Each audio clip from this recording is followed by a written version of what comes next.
Chair Gardner, it is 10 o'clock. We don't have Jim Donnelly, but everyone else is with us. Alrighty, well, we'll start. I'll call the executive committee meeting to order. And the first piece of business would be for Helen to take a roll call. So could you do that, Helen? Certainly. Trustee Bartholomew. Present. And I don't believe Trustee Donnelly's with us yet. Okay. Trustee Eames. Here. Trustee Irwin. Here. Trustee Gardner. Present. Trustee McMahon. Here. Trustee Martin. Present. Trustee Mishu. Present. Trustee Riley. Here. We are all set. Okay, thank you. Just a reminder, we are streaming live, and also while we're in session here, if you're speaking, obviously have your mic on. If you're not, I just remind you to have the mic off so we don't get an echo. I want to thank everybody and welcome you to this executive committee meeting. Our first order of business is to go into an executive session. So I'm going to call for a motion for the executive committee of the Board of Trustees to go into executive session under the following provision, which is 1 MRSA Section 405 6-A to discuss the evaluation of personnel and the consideration and discussion of appointments, evaluations, employments, and duties. So could I have a motion, please? So moved. So moved. Moved by Trustee Eames and second by Trustee Mishu.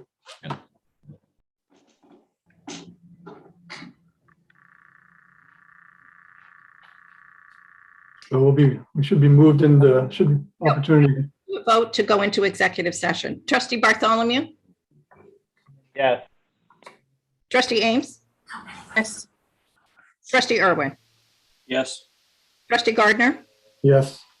Trustee McMahon. Yes. Trustee Martin. Yes. Trustee Mishu. Yes. Trustee Riley. Yes. The motion is carried. And Trustee Donnelly's a yes as well. Thank you.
We're all set, Chair Gardner. Thank you, Clerk. Welcome, everyone, to this executive committee session. We are in a public forum and we are live streaming this event, so please mute your mic if you're not speaking. And we do have a fairly full agenda for the time allotted, so I'm going to move right to the very first agenda item, which is an interim appointment of the president at the University of Maine, Augusta. And I'll turn the introduction and discussion of it over to the chancellor. I think he joined us. There he is. He's in the Zoom room here. I'm in the Zoom room, but the camera is appears to be at a great length, and it's only 6 feet away, so I don't quite understand what's going on. There we go. We're working on it. There he is. Good to be with you. I am very happy to recommend Dr. Joseph Samuel Zakis, the long-serving Vice President of Academic Affairs and Provost at the University of Maine at Augusta. He's actually, as I speak to, our longest-serving provost in the system of those serving currently. I have had extensive discussions with him about accepting the responsibilities of the interim during a time which we will conduct a national outreach. I believe there will be candidates both from within the system as well as outside the system. I want to be very clear that I believe every one of our presidencies should be competitive on a national basis, and that we should seek to have the broadest possible selection from which the committee, when established, can draw on a successful candidate. Very happy to be working with Dr. Zakis. I also made it clear, and he has made it clear to me, that he doesn't assume an interim position as a position where he should be sitting still, that there are decisions that need to be made on a daily and seasonal basis, a course for the future of the university needs to be continued to be worked on during the interim period. And I'm quite certain that he will rise to the occasion and do an outstanding job. Thank you. Any questions or discussion on this appointment from the trustees? Okay. Seeing none, I'll read the text of the resolution for this, that the Board of Trustees, acting through the Executive Committee, approves the appointment of Dr. Joseph S. Zakis as an interim president of the University of Maine at Augusta, effective August 28th, 2021, for a one-year appointment. Could I have a motion? So moved. Moved by Trustee Donnelly. Could I have a second, please? Second. Seconded by Trustee Bartholomew. And Ellen, could you take the vote on it, please? Roll call. Certainly. Trustee Bartholomew, Yes. Trustee Donnelly, Yes. Trustee Ames, Yes. Trustee Irwin, Yes. Trustee Gardner, Yes. Trustee McMahon, Yes. Trustee Martin, Yes. Trustee Mishu, Yes. Trustee Riley. Yes. The motion is carried. Okay, thank you. We'll move now to our second tab, which is tab 2. It's a proposed change to the Board of Trustees Policies 103, which is the bylaws, and a proposed new Board Trustee Policy 215 on remote meeting access. And to explain this, what it is and why we need to do it, I believe our Assistant General Counsel, Eamon Purinton, is on. And Eamon, I will turn it over to you. Yes, I'm on. Thank you, Chair. Good morning, everybody. For the unfamiliar faces, my name's Eamon Purinton. Recently joined University of Maine System as Assistant General Counsel. And up for your review and approval is a draft policy on remote public meetings.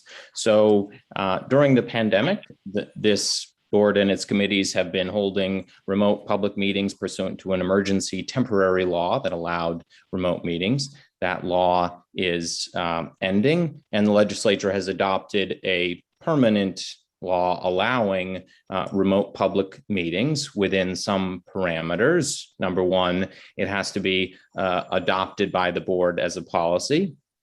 And there are certain elements that the policy must contain. So this policy before you is largely mirroring the requirements of that law. And it has some limitations. You'll see this is right from the law that there is an expectation that board members participate in person unless it is not practicable to do so. And there are some listed types of scenarios that might indicate that it's not practicable for a member or members to not attend in person.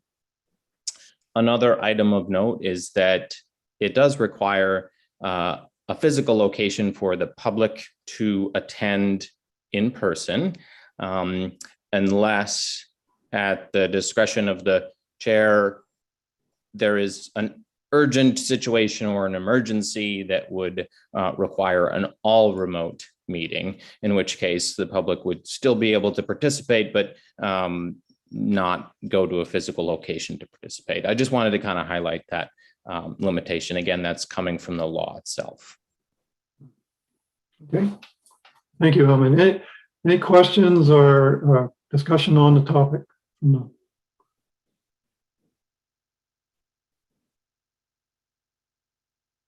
Trustee Aaron? Yeah, go ahead.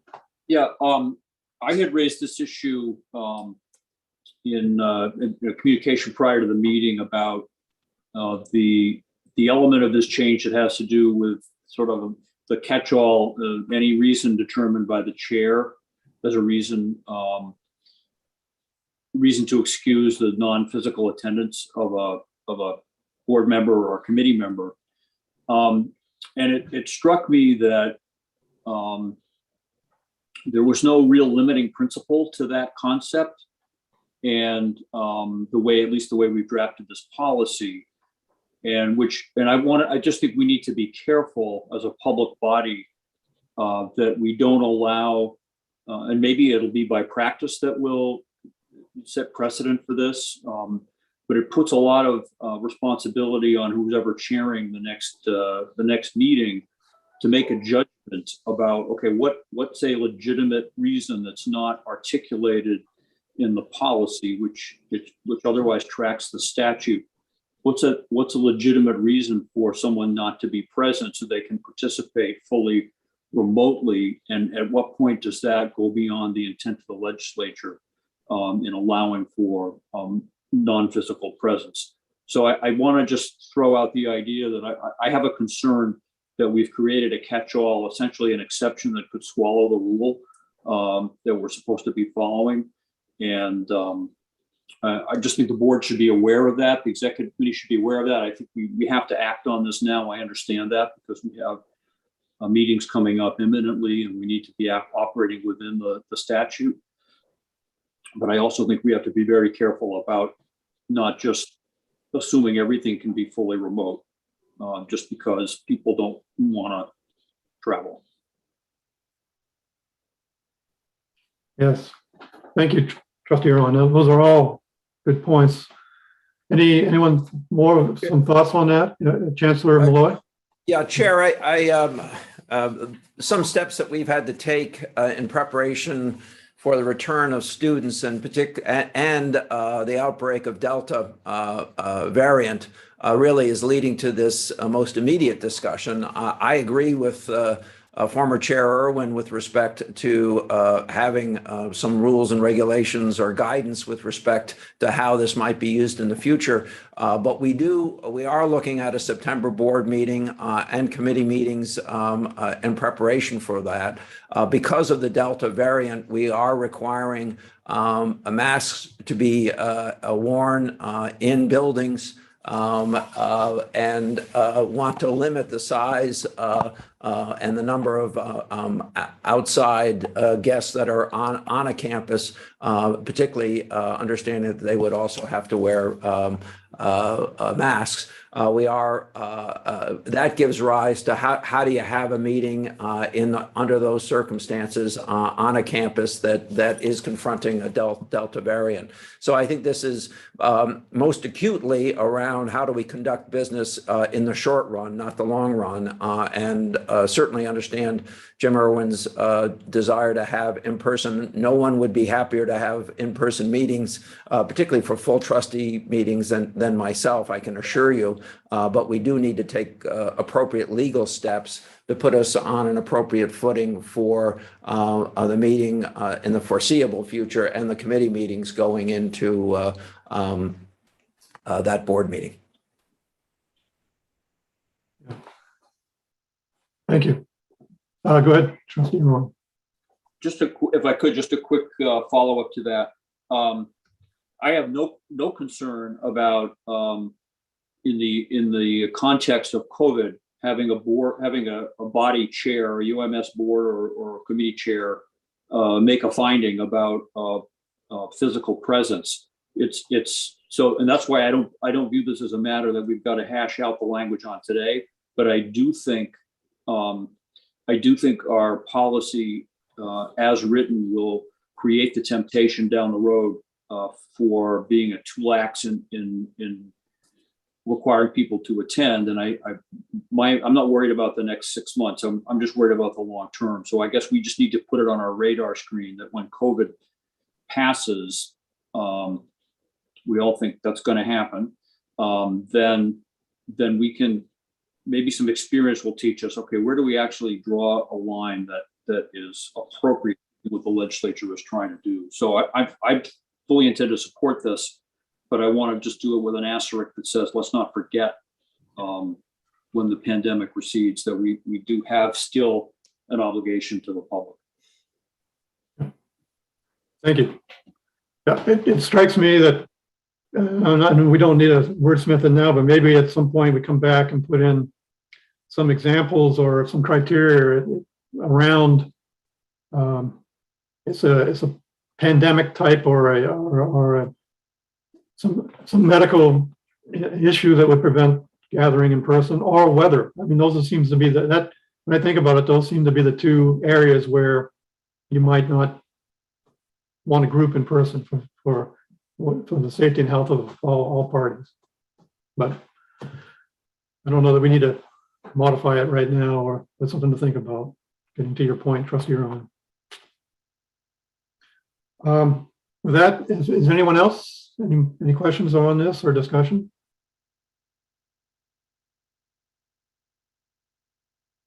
All righty. So I'll read the text of the resolution and then ask for a motion. And the resolution is that the Board of Trustees, acting through the Executive Committee, authorizes, the Executive Committee on behalf of the Board of Trustees approves the amendment of the Board Trustee Policy 103 bylaws and the new Board Policy 215 remote public meeting as presented. Could I have a motion? So moved. Second. Moved by Trustee Eames, and I didn't see the second. I heard it, but I didn't see it. It was me, Jim Donnelly. Okay, thank you, Jim. Ellen, could you take the roll call vote? Certainly. Trustee Bartholomew, Yes. Trustee Donnelly, Yes. Trustee Ames, Yes. Trustee Irwin, Yes. Trustee Gardner, Yes. Trustee McMahon, Yes. Trustee Martin, Yes. Trustee Mishu, Yes. Trustee Riley. Yes. The motion is carried. Okay, thank you. We'll move to tab 3. This is a budget increase request for the solar array up at the University of Maine Presque Isle. And I think Carolyn McDonough, you want Carolyn on? There she is. Hi, Caroline. I'm turning it over to you. Thank you, Chair Gardner. I'm actually going to pass the baton to President Rice. Okay. I also can't see him right now, but he should be here. Thank you, Carolyn. You're welcome.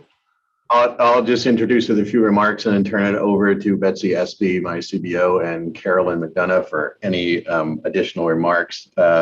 This is a request for an additional to access an additional $444,000, which remains in our insurance policy, which we have been informed is about to expire. So we actually need to access these funds at this point in time as construction is about to get started, so that we can get the full refund on our insurance claims. This will close, fingers crossed, close the books on the fiscal aspect that started about 4 April Fool's days ago, when our turbine, of course, had a catastrophic failure and ceased functioning as a turbine. So this will lead to an expanded solar array, which will also give us an opportunity for future public-private partnerships with other lands that are being purchased adjoining to the university land. And there are private investors in Presque Isle that are interested in connecting to our power grid.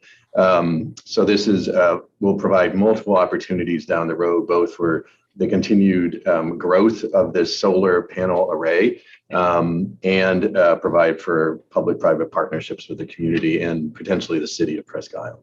With that, I'll turn it over to my CBO for any additional comments here. Good morning.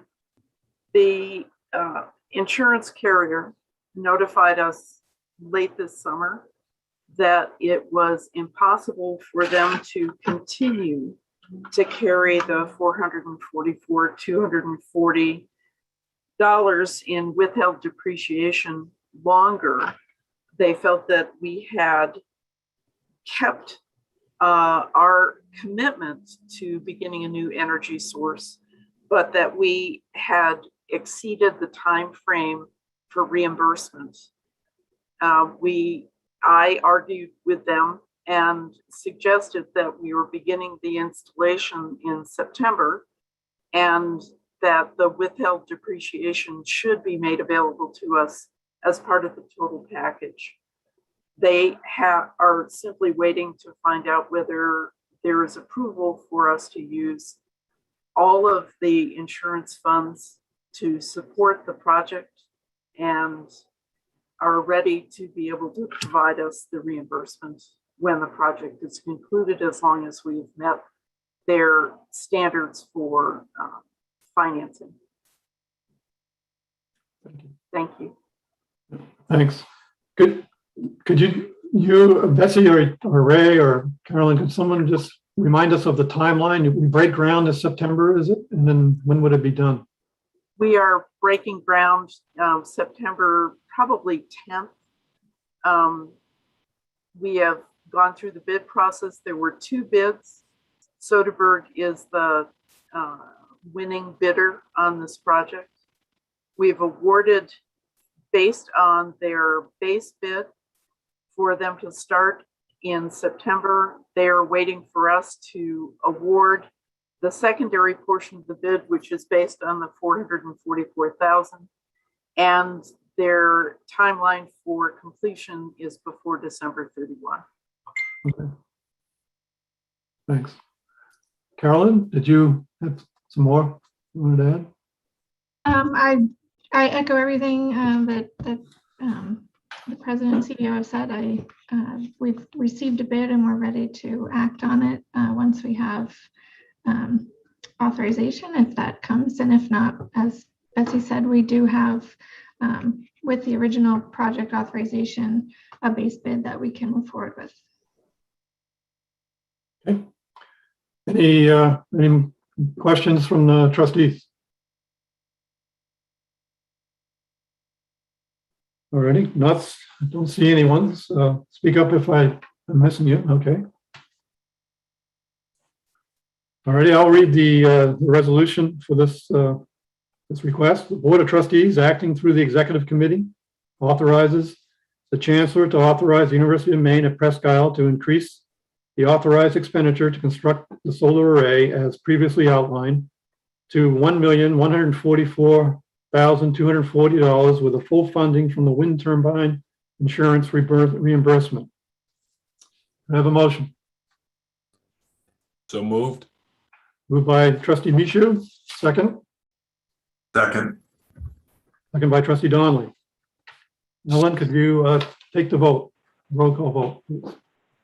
Certainly. Trustee Bartholomew, Yes. trustee Donnelly, Yes. trustee Ames, Yes. trustee Irwin, Yes. trustee Gardner, Yes, trustee McMahon, Yes. trustee Martin, Yes. trustee Mishu, Yes. trustee Riley. Yes. The motion is carried. okay, thank you. That's the agenda that we had for action items. We do have another executive session to move into. Could I have a motion for the Executive Committee of the Board of Trustees to go into executive session under the following provision? 1 MRSA, Section 405(6-E), to consult with its attorney concerning legal rights and duties of the university. And before I take the motion, I want to just thank everybody for, in the public part of the meeting here, for all the things that you are doing and have done, and thank you for attending the public session of the meeting.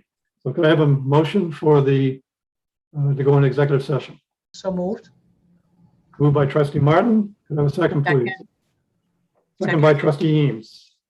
Thank you. Ellen, could you take a vote, please? Certainly. Trustee Bartholomew, Yes. trustee Donnelly, Yes. trustee Ames, Yes. trustee Irwin, Yes. trustee Gardner, Yes. trustee McMahon, Yes. trustee Martin, Yes. trustee Mishu, Yes. trustee Riley. Yes. The motion is carried.